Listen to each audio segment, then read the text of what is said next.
I really, really genuinely hope that this video helps you if you are in it, or if you're coming up to it, or if you're like not there yet, so that you can be like, oh yeah, that's right. Isn't there something at like the 9-month that happens? Yes, there is. You are going crazy. You do feel crazy, and it'll end. It's fine, everything's fine. Hey guys, my name is Shayla. Welcome to my channel. If this is your first time here, we talk about motherhood.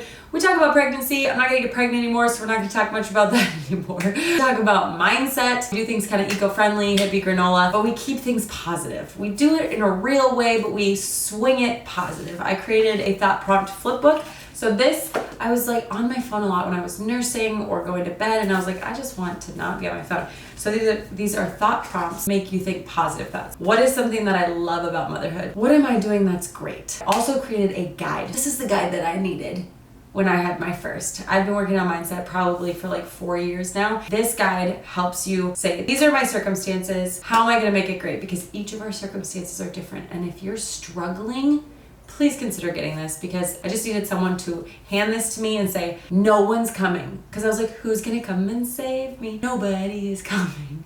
So I had to be like, okay, it's on me, and that's okay. And it teaches you how to journal and the questions to ask and how to write to rewire your brain. It's awesome. I feel like I'm glistening because I put beef tail on my face and now everything feels greasy, but besides the point. So I have an almost 5-year-old, an almost 3-year-old, and an almost 9-month-old. And I needed to make this video because I feel like people are like, people don't talk about this. I want to talk about it. Something happens at 9 months, and it's true. I talked to my doula and she's like, oh yeah, you're at 9 months. And I've told friends like, I'm having a really tough time. And they're like, is your baby 9 months? I'm like, yes. There is a hormonal shift that happens around 9 months. For me, it happened at 8 months. My baby started eating more solids. I started producing less milk, and I was feeling crazy.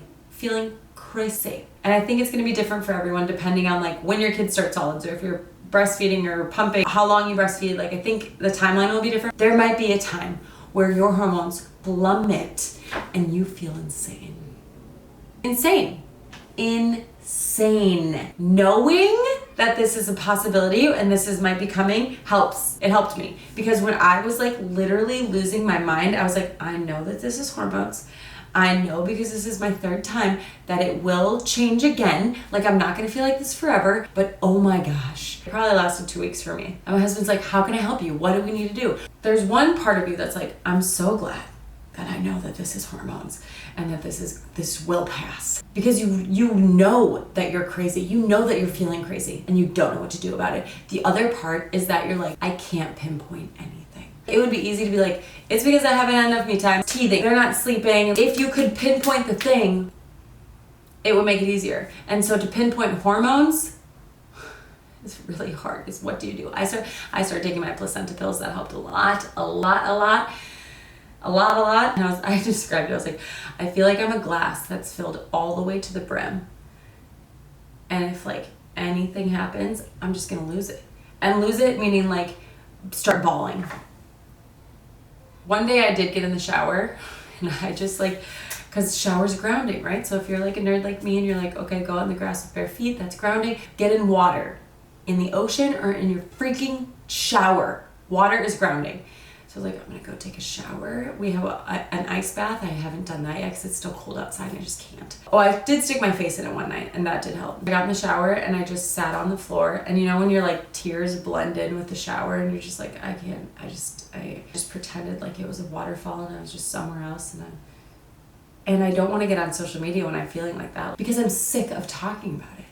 My poor husband doesn't know what he's coming home to. Poor me doesn't know what I'm waking up to ever. I try my best to shake it, but it's just so heavy. So after 2 weeks, he's like, how you doing? I'm like, I don't even want to answer you, because I don't even want to tell you that I'm not feeling well, because I'm sick of feeling like this. I'm over it. Let's move on. So I scheduled therapy. That was good. But I did learn about something, and it was in a comment. So somebody wrote, oh, what's on your DOPAMENU? And I was like, the fuck is a DOPAMENU? So I Googled it. It's elaborate. Like, it's like, oh, here's your appetizer for a DOPAMENU. Here's your main course, and here's your desserts. And depending on how much time you have, you can. And I was like, I don't need, I'm just gonna make a list. So I just made a list of things that bring dopamine, like make me happy. Actually, let me look it up, because I feel like it was a good list. I shared it on my Instagram. So if you're not following me on Instagram, go check it out there. My DOPAMENU was yoga.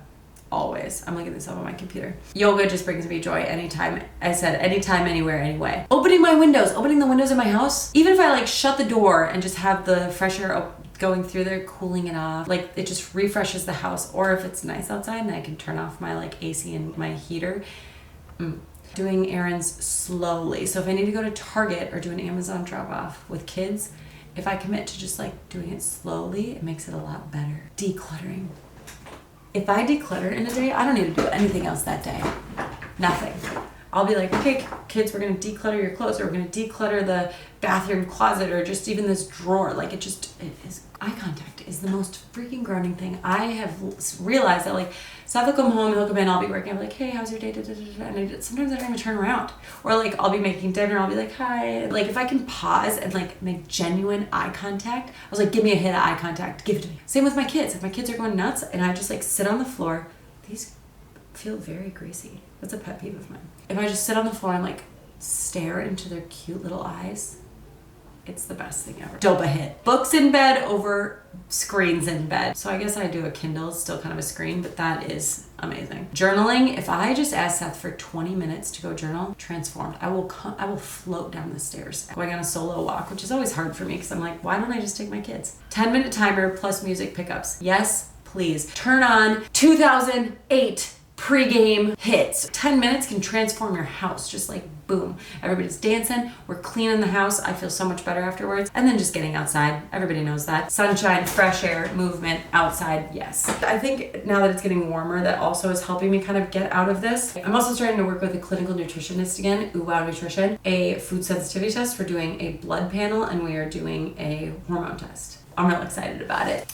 I'm most excited about the food sensitivity test, to be honest. She's a clinical nutritionist. Let's look at the data here. So we look at the labs and then we figure out like what foods or supplements or activities that work best with our bodies. It's amazing. This is what you learn as a mom of multiples, or as like a mom who has more than one kid, that everything is a phase. So that's how I felt about this 9-month hormonal rut. The first time, you think that this is how your life is going to be for the rest of your life. This is it, this is it, this is it. And then after you have your first, you're like, oh. So that makes this like subsequent children a little bit easier, because when it happens, you're like, this is the worst, but I know it's going to end.